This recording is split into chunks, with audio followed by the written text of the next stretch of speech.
Hey everybody, this is The Wrap with 1 week to go in the regular season.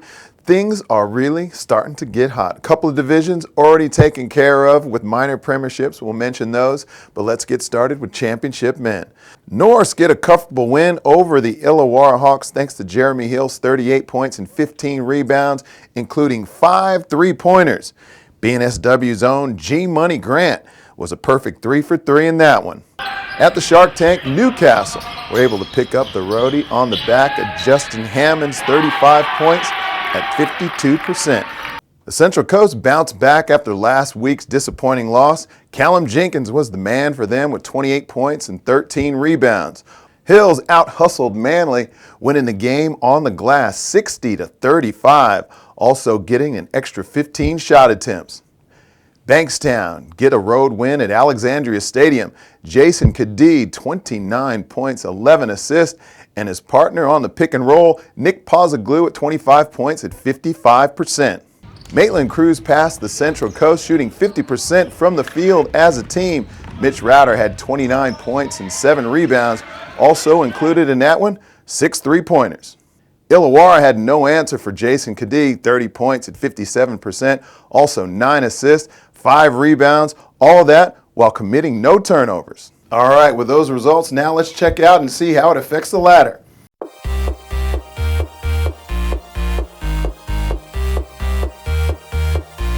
Moving on to championship women. Manly, despite shooting only 25% from the field, they go an outstanding 21 of 23 from the foul line for the win. Renee Garlop's 15 and 10 rebounds and Rachel Lish's 15 and 5 steals were enough to get past Norse. Comets hold Bankstown to 22% from the floor in their 19-point win. The scores were even after 3 quarters of play, and Newcastle held Sutherland to just 7 points in the fourth quarter to pick up the W. Illawarra pounded Bankstown. Lauren Sparks just 2 points shy of all 5 starters, getting in double figures. Now, some close games this weekend. Now let's have a look at the ladder.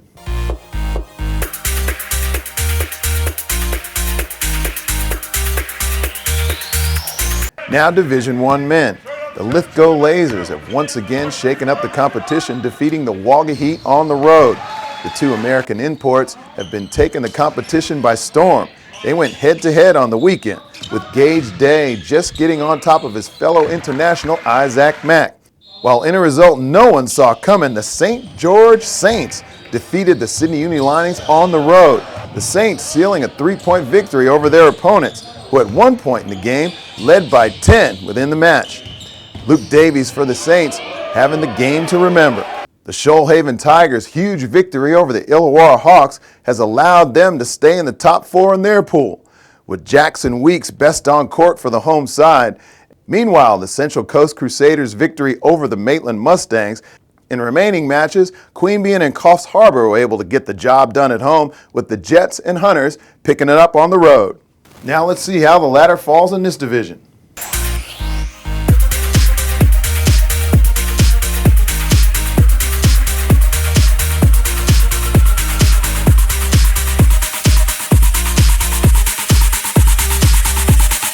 Division I women. The Shoalhaven Tigers are able to pick up a weekend double, with both boys and girls picking up the 2 points. Kate Denyer proving to be her usual best.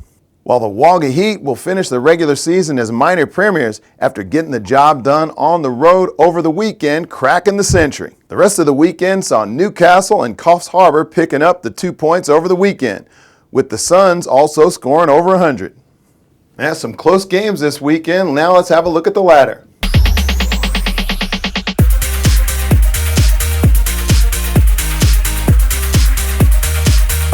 As usual, the youth division is brought to you by BNSW Campus. Let's start with Division I men's. Manly made easy work over Blacktown. Matt Dunsmore was everywhere for his 31 points. The Bulls gave the undermanned Central Coast the horns.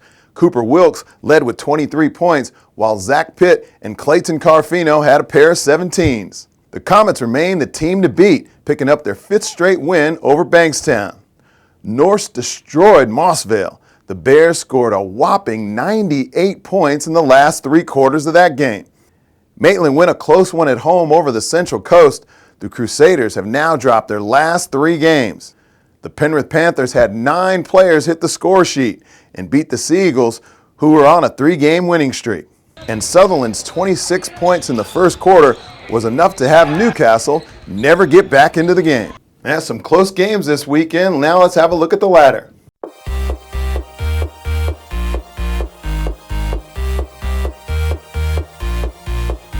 Crossing over to Division I Youth Women. The Central Coast Crusaders' weekend win over the Hornsby Spiders have allowed the team to finish as minor premiers, despite there still being a week left in the regular season. Charlie Evans for the Crusaders and Alessandra Burke were best on court for their respective sides. The Manly Seagulls were able to get the weekend double on Saturday, getting the W at home over Hills, then backing up on Sunday on the road against the Penrith Panthers. Emily Kremer, Caitlin Castle, and Tonya Henderson all putting in the work for the Eagles on the weekend. The Newcastle Hunters made the trip down the coast to the Shire to pick up the 2 points against Sutherland, while the Southwest Razorbacks gave the Norse Bears a scare on the rooftop, and the Comets picking up the W at home. Now let's see how the ladder falls in this division.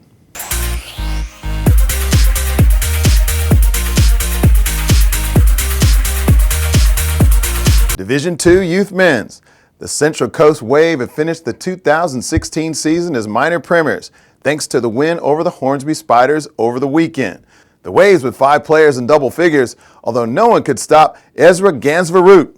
While the Sydney Uni Lions' chances of making the finals have been crushed by the St. George Saints, with the visitors picking up a 21-point victory over the Lions. In remaining matches, the Penrith Panthers are able to get the upset win over Manly, with the Comets picking up the home victory also. All right, with those results, now let's check out and see how it affects the ladder.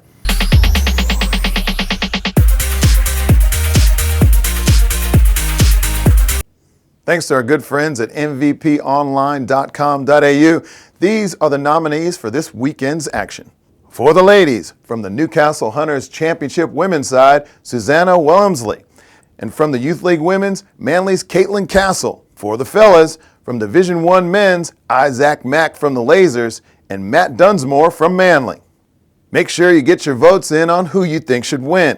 This being the second last week, make your vote count by commenting on our Facebook page or our YouTube channel.